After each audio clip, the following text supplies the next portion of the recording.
Hey guys, today I just wanted to talk about some things that you should do first when you get engaged. And this doesn't even necessarily have to pertain to this venue specifically, but just good ideas in general. The first is come up with a tentative guest list because that'll give you a roundabout amount of guests that you should be looking to for venues that can accommodate your guest account. Secondly, is kind of like a couple optional dates or maybe a date range. That's really going to help you with your venue search.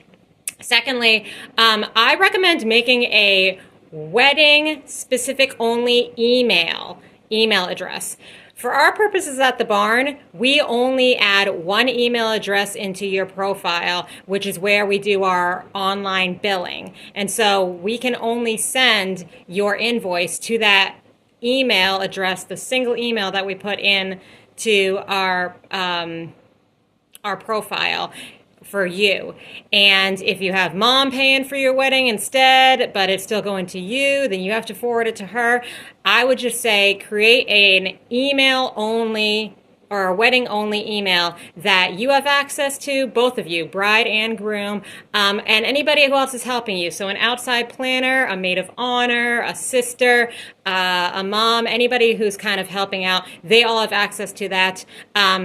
It's also helpful for vendors too, because that's the email that is going to be sent out to vendors when we introduce you right after you first book. Second, I mean, honestly, it's just with some people have personal emails, work emails, it's school emails. It could get lost. Your wedding stuff gets lost in the shuffle, and you have so much coming in for weddings only, from vendors, from tours, from bills. I mean, just so many things that like all that wedding stuff could get lost in the shuffle. You're going to have 100 emails alone for just pertaining to your wedding. Set up a new email address just for that. Secondly, I would say is create a wedding website. This is helpful to put things like your accommodations, different locations, different hotels around the area. You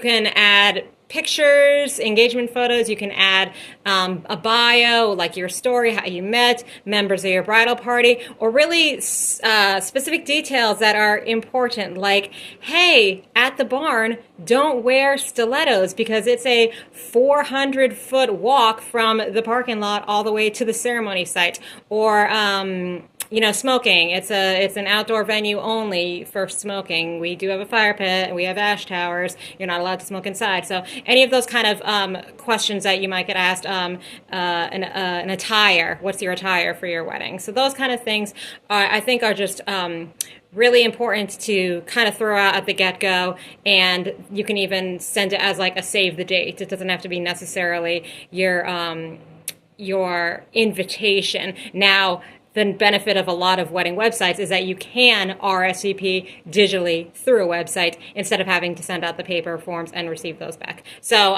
there's a lot of perks, but my two recommendations are to set up a wedding only email account and then set up a wedding website.